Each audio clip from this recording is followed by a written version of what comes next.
Good morning. Welcome to church this morning. My name is Laurel. I'm the children's pastor here at MAC, and I miss seeing all of you kids' faces. And so I hope that you kids and parents are surviving this remote learning. Hopefully just one more week and they'll be back at school to finish off well there. As I stand here filming, the grass is still wet and the trees are wet, and we're so thankful for this moisture. I just have one thing to bring to your attention this week. As you may know, our international workers, G and M, are returning back to Morden soon. And so we want to bless them and fill their pantry as they quarantine at home and carry on with life here. So you can head to the church website under the events tab, or under the My Mac tab, there's an events link, and that's where you can sign up to fill for different grocery items and more information there. All items can be brought to the church, and we will make sure we get them to their pantry. I think that's it for announcements, and please join us in singing.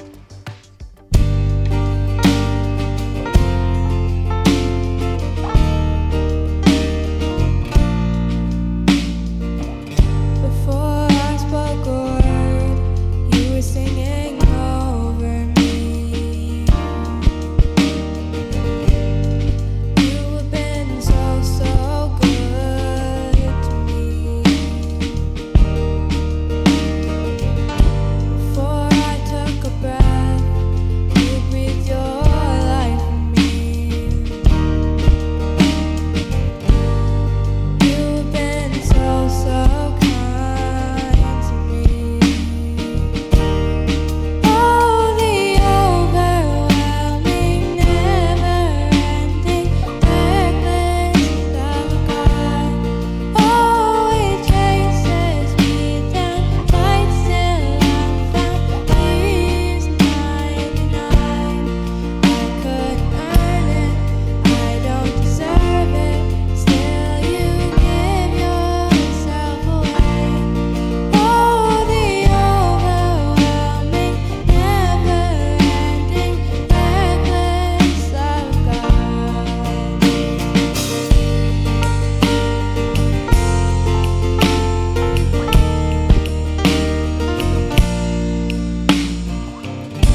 weight of your sin. Jesus is calling.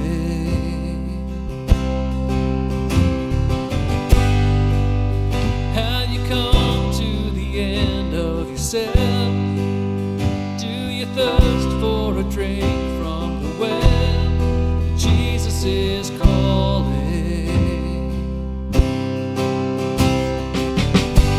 Oh, come to the altar. The Father's arms are open wide. Forgiveness was bought with the precious blood of Jesus Christ.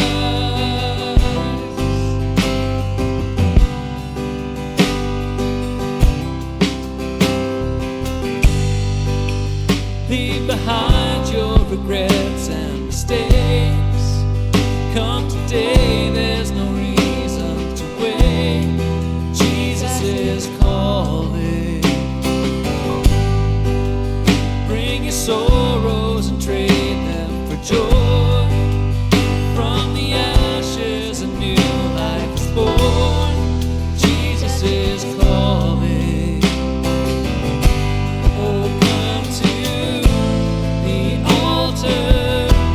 The Father's arms are open wide. Forgiveness was bought with the precious blood of Jesus Christ. Oh,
As we enter into a time of prayer, we want to be remembering our local ministry of the week, and that's Boundary Trails Hospital. So we can be praying for the chaplain, Larry Reimer, and all of the staff there. As we know, COVID has hit hard at Boundary this past while, and so we want to be lifting everyone up there, as I'm sure they're exhausted.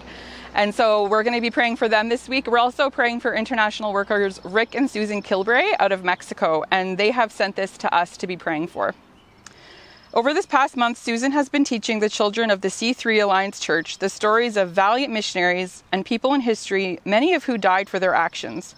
God's desire is that every person knows the love of Jesus, that every people group have access to the love of Jesus. This is a gospel not of violence, not of coercion, not of force, but the compelling good news that God loves all greatly, that Jesus gave his life for us.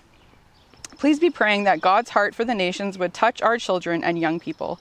Pray that God would raise up people who truly know the love of God to be able to share Jesus with the world. Let's pray.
Hey Mac, we're excited that you are joining us today. We're taking a break from our James series, and last week I told you that we would be introducing you to the newest staff member here at Mac. We had been looking for someone to fill the associate pastor role, and I'm really excited to be able to introduce to you the person who is going to be doing that. They have a really cool story that I want them to be able to lead with, and then we'll do a little bit of Q&A and give you guys a chance to meet them. Normally we do this in person, but we'll be able to do it digitally at least. And there might be a Q&A that will be a little bit longer that we'll upload as a separate file, but I'd love for Dan and Leah to be able to tell their story.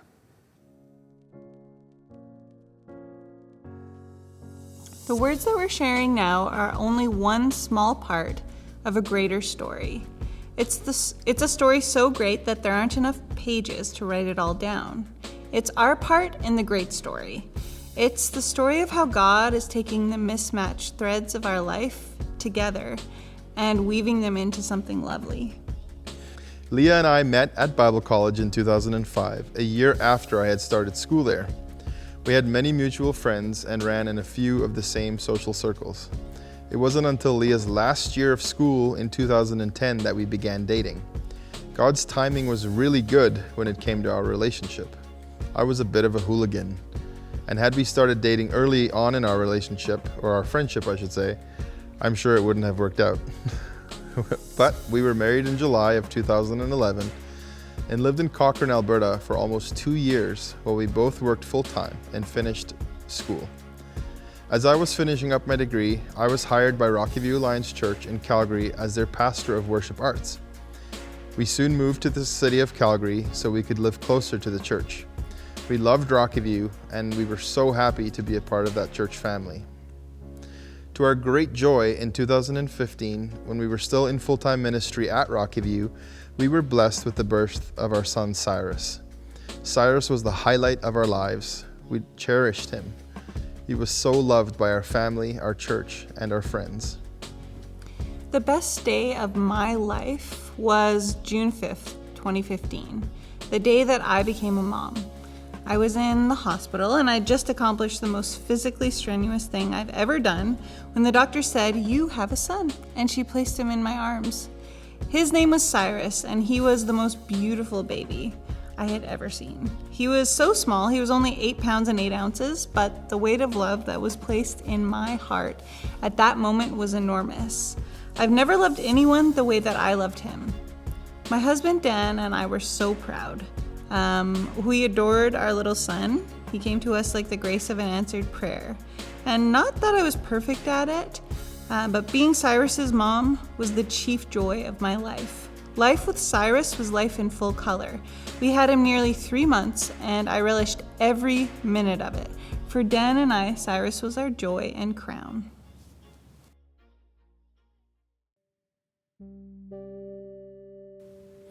Just before Cyrus was 3 months old, he stopped breathing in his crib.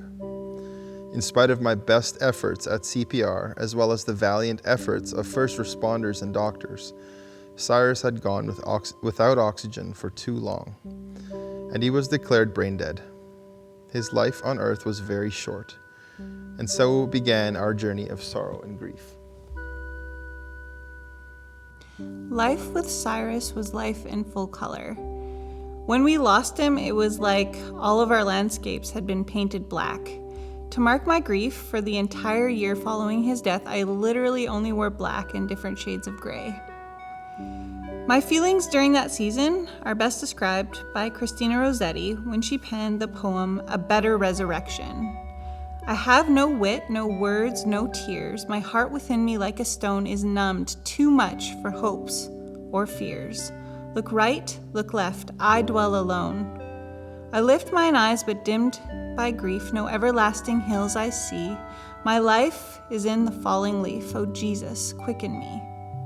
For what seemed like endless days, Dan and I lived in that place, struggling to recover from the tragic, cataclysmic loss of our son. I've heard it said that when you lose a parent, you lose your past. When you lose a spouse, you lose your present. When you lose a child, you lose your future. I can only understand part of those lines, but from my perspective, the first and especially the last line feel true. Right after Cyrus passed away, Leah and I had decided we were not going to allow the statistical stereotype of couples who lose children often and end up in divorce be our story. Instead, we leaned into our faith. We leaned into each other. We went to counseling and journeyed alongside our church community, our friends and family.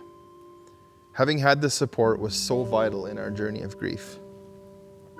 Through the steady love of the people surrounding us in our church and family, Dan and I began to believe that we might be granted the grace of a different future.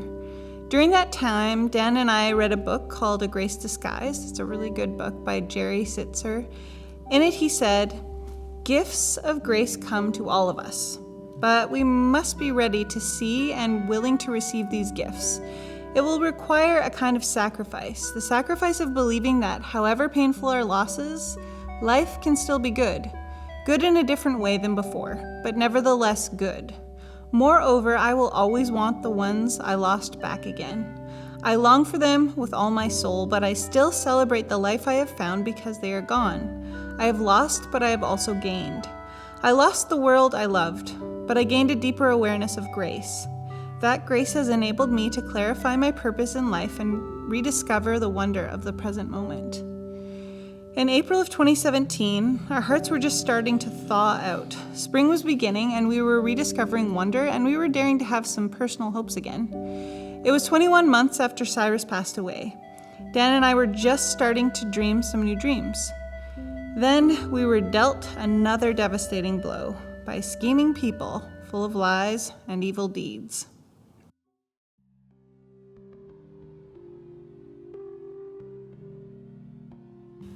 After Cyrus's death, we never received any word from the Office of the Chief Medical Examiner regarding the cause of his death. We made inquiries on more than one occasion, and we received no answers. At the time, we were unaware of the turmoil and scandal that have riddled the Office of the Chief Medical Examiner in Alberta. The Chief Medical Examiner's position has been occupied by a revolving door of doctors who have left or been let go amid accusations of political interference and intimidation. Sadly, Dan and I are among those who have been the collateral damage of some systemic dysfunction and injustice in the judicial system. To our shock and horror, after 21 months of silence, Dan and I were accused publicly of murdering our son. In the blink of an eye, absolutely false allegations were propagated by people in authority and picked up by the national news. Dan and I were both made suspect in the death of the person that we loved the most in the world. In one fell swoop, the memory of our son Cyrus was dishonored, and we were slandered from one end of the country to the other. In spite of false news reports, there was actually no medical evidence that supported the allegations that Cyrus had been harmed. In fact, after the police and the Crown prosecutor had 4 separate doctors examine Cyrus's case, it turned out to prove just the opposite. It was the compiled medical evidence that ultimately proved our innocence and vindicated Dan. Unfortunately for us, in the years that followed, we discovered that it was on the false testimony of a single person that Dan was charged and arrested for murder. Sadly, that person was a former member of our church, and to this day, we deal with the hurt and the consequences of the lie that they told. There were 3 weeks between when the false allegations were initially launched and propagated by the news and when Dan was arrested. What happened during those 3 weeks is hard to describe. The words I will use to characterize the way that we were treated include lied to, shamed, manipulated, belittled, ostracized, and terrorized. And we had no recourse. Dan was publicly condemned, and we lost our good name. Since Dan was in a position of trust at work, he was fired. Additionally, we had growing legal costs. To give you a clear picture of our justice system, I will tell you verbatim what a lawyer said to me when I asked him for help. He said, "I don't care.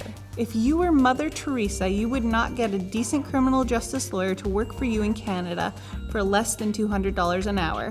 And that's a discount. Most lawyers won't work for less than $500 an hour." On my income alone, we couldn't pay our mortgage and a lawyer.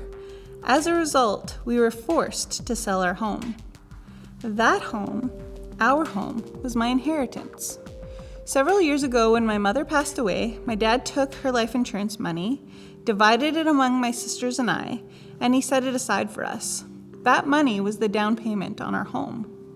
There is nothing on earth that replaces the loss of a loved one. When we lost Cyrus, there were very few comforts, but I remain grateful that his organ donation saved the lives of 3 people. There is some comfort in knowing that. So too, I was blessed to know that the legacy of my mother's life was our home. Her death was another tragic, cataclysmic event in my life. Still, every day I thank God for my mother, and I rejoiced in our home as a gift to us from her. Still, Losing our home was only a drop in the bucket of the things that we lost. Ultimately, Dan losing his freedom was one of the biggest losses.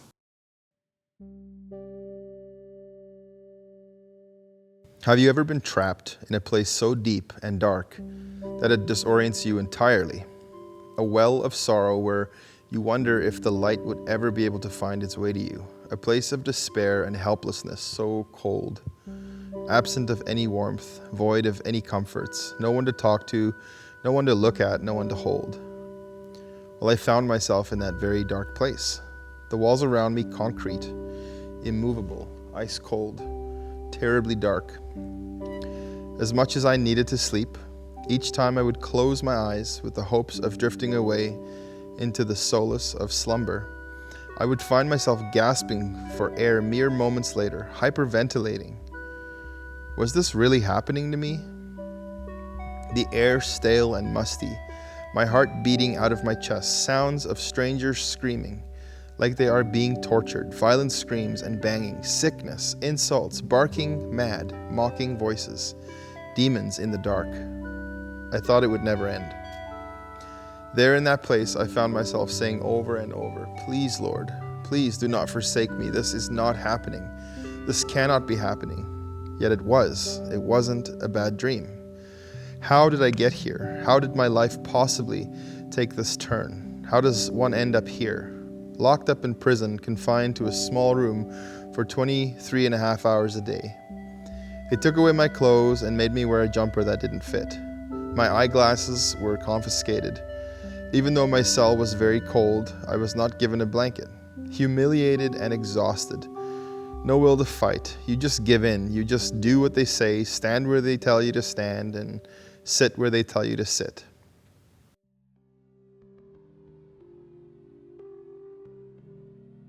I prayed and I prayed.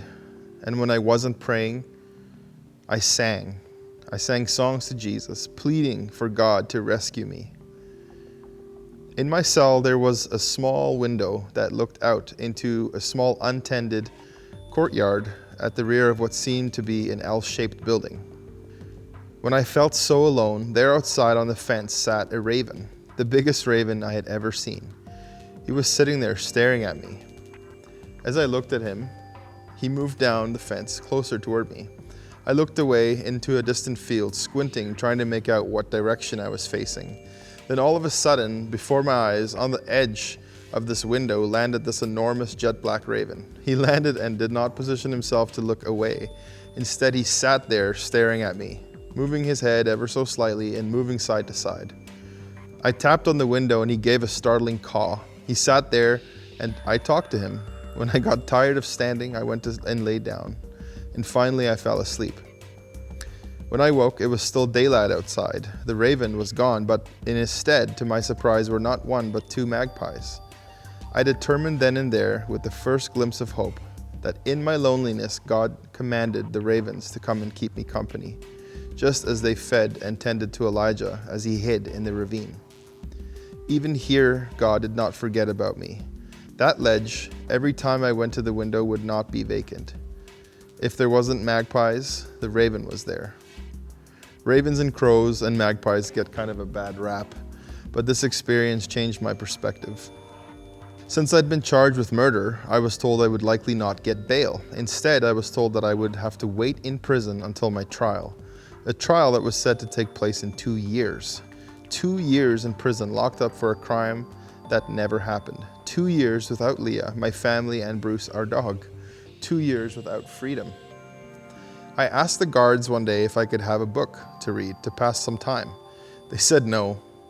Then moments later, a guard came and said, I think you're allowed to have a Bible. And that's like literally the only book that I wanted to read. So I said, yes, please. Days later, I was released from prison on bail. This was definitely a miracle, as noted by my lawyer, who is not a believer. I was able to go and be with Leah and our family. Coming home was another way God showed up for us. On the day I was released, Leah and I held on to each other. We prayed and we cried, and in the years that follows, we spent much time praying. Therefore, what God has joined together, let no man separate.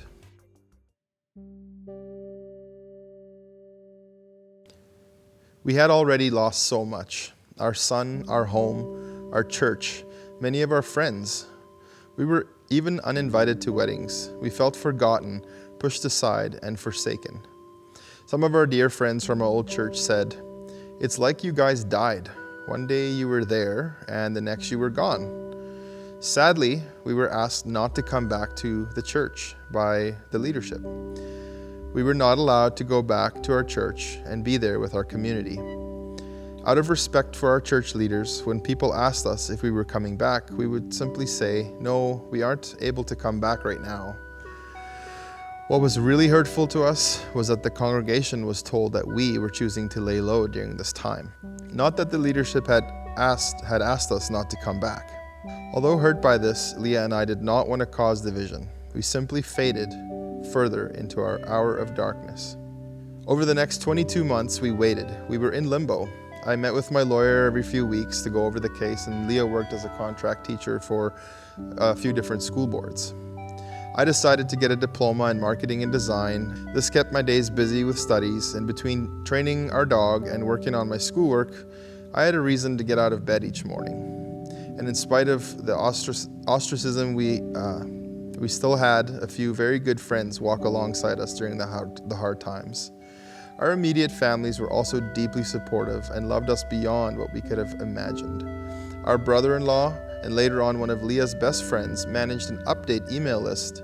And over time, this list grew to over 200 people who wanted to know about where we were and how we were doing, and who cared for us. They prayed for us, and many contributed to helping us pay exorbitant legal fees.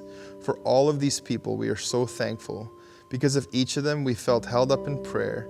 We started feeling like we were no longer alone, and God gave us an army, and each of these people were genuinely coming to stand in the gap with us. Many hard days followed during this 22-month period, and both Leah and I faced many trials and tribulations, both on our own and together. There were countless sleepless nights, many tears cried, hours praying, pleading with God to deliver us. Time spent going to counseling, days and weeks and months, feeling like we were just in a state of limbo. Helpless, sad, and depressed is a vast understatement of the roller coaster of emotions we both felt.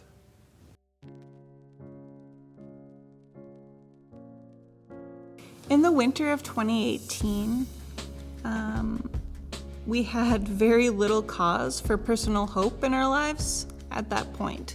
Dan was still living under criminal charges, and every day we were being squeezed by the financial burden of mounting legal fees. We could not bear up under it. Without the support of friends and family, we would literally have been bankrupt and homeless. I remember I had to sell my car at that time, and for me that was just another hard blow because I really loved my car and the independence that it represented. Still, our family was also taking on some significant financial burdens in an effort to help pay for the upcoming trial, which was scheduled to take place on March 4th, 2019.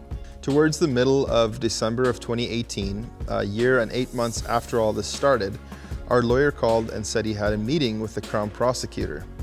In this meeting, the Crown told our lawyer he was no longer going to use the testimony of the person who had told the lie about us. The Crown did not believe that this person's story would hold up in court. He also told our lawyer that they were waiting for one more medical expert they had hired to review the medical examiner's report. When he got that, he would share the full evidence leveled against me, with our lawyer, of course, to prepare for the trial. And up to this point, the full body of evidence had never been completely disclosed to our lawyer, as is necessary under Canadian law. Every day I prayed that God would deliver us. I asked him to set my good husband free. I asked him to restore us both. We waited. We held up our little bit of hope, and we tried our best to trust, and we were not disappointed. On January 8th, God began a restoration work. First, he gave me a vehicle, which seems like a small thing, but it was a really big thing for us. Our dear friends moved out of the country, and before they left, they gifted their SUV to Dan and I. Then, on January 18th of 2019, a great miracle took place. The case against Dan was dropped. The most senior Crown prosecutor on the Court of Queen's bench stayed the case against my husband. To my knowledge, that prosecutor has never stayed a case against anyone in his entire career. It isn't something that prosecutors like to do, especially with cases that have a high profile in the media. This is a miracle. Our lawyer said that the prosecutor regarded the compiled evidence against Dan as so unsubstantial that no one with integrity would move the case forward to trial. For us, this was a best case scenario. We were spared the anguish and the expense of a trial. Within the year, my fingerprints and charge were struck from the public record. My passport and my life restored. We're so grateful. I am so grateful. This is not the end of my story. God is still restoring me and my family. I don't know how He will do it, but I know that He will. Leah and I are the stewards of our story. We regard what happened to us a great persecution of our faith. What happened to us happened because we love and serve Jesus. John 16 verse 33 says, I have told you these things so that in me you may have peace. In this world you will have trouble, but take heart. I have overcome the world. And since our Freedom Day of January 18th, 2019, God has led us on the path of forgiveness, reconciliation, healing, and continuous restoration. We have had opportunities to reconcile with our old church leadership, our district in the Alliance. We were also able to sit with some dear friends who we needed to forgive and tell our story to. We also had a chance to tell the person who had told a great lie what impact their lie had on our life, and we have forgiven this person now. We moved to Manitoba in 2019 as Leah had an opportunity to come and teach. We followed God's leading to a new place, a fresh start, and a season of healing. Manitoba is a beautiful province. We were actually shocked at the beauty here. Having lived here for a couple of years now has led us to this place, a place of seeking God and praying for Him to show us when He wanted us to return to church ministry again. I have many faults, insecurities, and failings. The Lord takes me as I am and weaves the mismatched threads of my life into something beautiful. I know that if I continue to trust in Christ and obey His directive to love Him and other people, He will always carry me through every circumstance and situation. Though I may have experienced a season of being lost in the shadow of death, I know He will never leave me to face my perils alone. God is so good. And this is not only true for me, but also for you. If you will give your life to God and trust Him for the present and the future, He will lead you by the right road, though you may not know anything about it. It does not mean we will not experience hard times.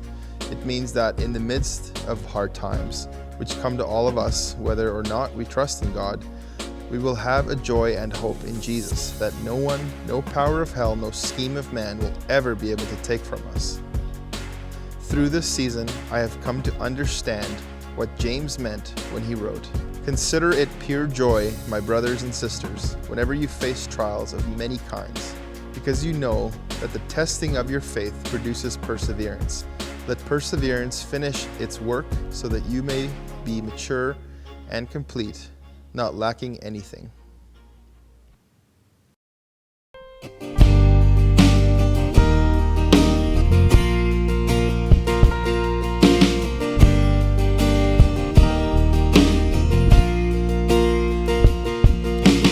Weapon may be formed, but it won't prosper.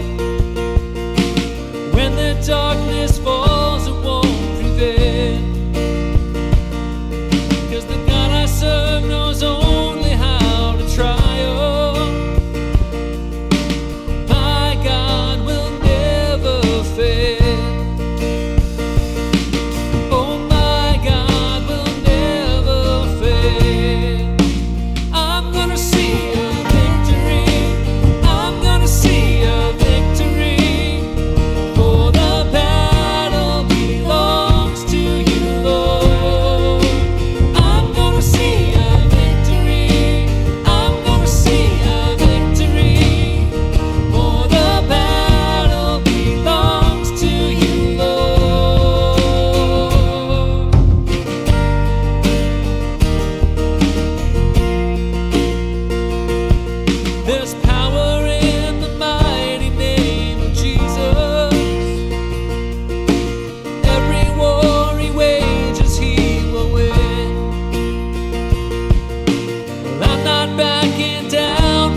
Well, that's a fantastic story. That I loved how Dan and Leah were able to talk about what God has been doing in their life and their bit of their journey. So I'd love to introduce you to Dan and Leah Nell. And Dan is going to be filling the role of associate pastor here at Mac.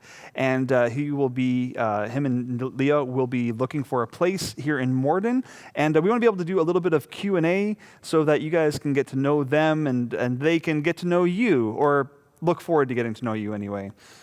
So one of the big things that I loved how, as we have gotten to know each other a bit, is your story is a prime opportunity for people to become bitter and defensive and jaded when things go sideways and disappointment happens and you get let down along the way. But that isn't what happened with you. I'd love for you to be able to let us know a bit. How did you guard against becoming so jaded or bitter when that is prime opportunity to become so? Yeah, that's a really good question. Well, like we said in our story as well, one of the things Leah and I decided right away was to lean into each other, lean into our faith, lean into God. This was after Cyrus passed away.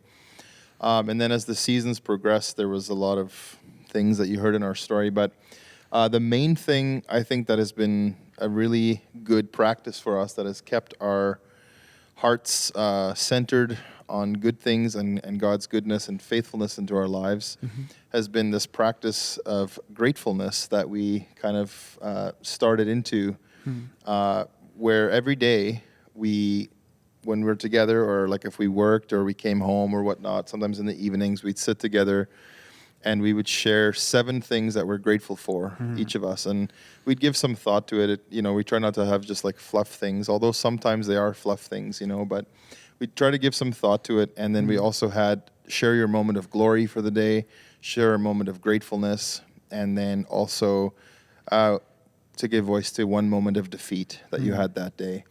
And that practice for us, we've been doing it for the last few years now, every single day. It really takes you out of your day.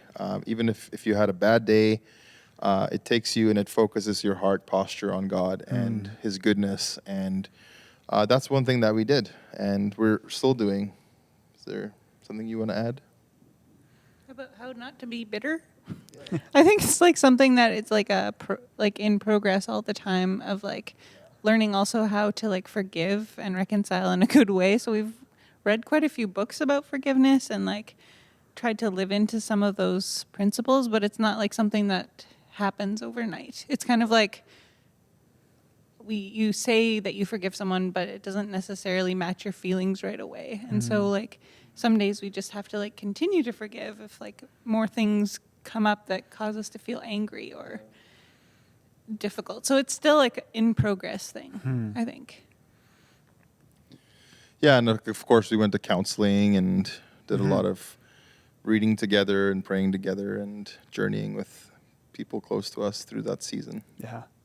This is kind of a weird question to ask because it can sound a little bit like bragging when you answer it, but I think it's really important to own the things that God has given us. And I'd love for you to tell a little bit about, where do you find that God works through you? Maybe it's circumstances with people, maybe it's the use of certain gifts or spiritual gifts in that way, but where do you find that God is working through Dan and through Leah? Like, what kind of environments or situations is He doing, working through you in that?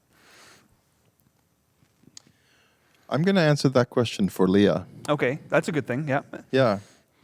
God works through her a lot in encouraging people and walking alongside people through, obviously, like really hard things, but also the good seasons. And I've seen her be like just a warrior and an encourager for a lot of like our family members and also just like friends. She speaks life into the room when she comes into it. She's not as loud as I am. She's a quieter person, but her ministry of presence is so felt when she's with you and when she sits with you when you need it the most. She's amazing with children, with girls and women. They often will just like want to hear what does Leah have to say about this or that, and she's very wise and speaks a lot of truth into my life even, and sometimes tells me when I shouldn't be doing things, which is really good because like I said before, I can be a kind of a bit of a hooligan, but she's really reined me in. So that's awesome. She's really good at loving people, like hospitality and just like generously giving and yeah. I'll answer for him. That sounds good. Okay. So the way I see God move through Dan is like a lot of ways. You are so generous and loving towards people as well. I think that, so there's this little girl that's very dear to us, the daughter of our dear friends, and she draws like us pictures every time we go to visit. And every time she draws a picture of Dan, like every single time, it's like this, like she's not very old, she's like 4, and she always will draw him, and in the middle he'll have like this great big heart. And I'm like, this is the most like accurate portrait of Dan I've ever seen, because he's like really loving and generous and kind and willing to serve the people around him. And I have seen God move in like amazing ways through Dan's life and ministry. And one of the ways that I've seen it is he's great at casting vision. So you are great at casting visions. And basically it's like he has the ability to know what the next step is for each point in the journey so that it gets from here to where it needs to be. And I call that the way of the ant, you know, like one step at a time. You just get like one little piece, and so a lot of times when we have an idea for something, it's like, it's a really good idea, but like, how do you get there? And I've seen in our life together, Dan's ability to kind of like see a vision, and then it's like, okay, this is the next step, and this is the next step, and it actually comes to fruition. And I'm so grateful. Like, it's amazing to see how God uses him like that. And he's also extremely gifted, like musically, which is a huge blessing to the people around him. It's very encouraging to hear your songs, and you're great at making people laugh, which is awesome. Yeah. So thank you for being a part of this kind of unique and special service. We're going to be continuing the book of James next week and diving into that a little bit more. And in case you're only watching on Sunday right now or this video afterwards, we'll probably have a longer Q&A session that will be its own separate video that you can go back and watch to kind of get to know Dan and Leah just a little bit more. So until next week, I encourage you to press on. Grace and peace. We'll see you guys back here online next Sunday.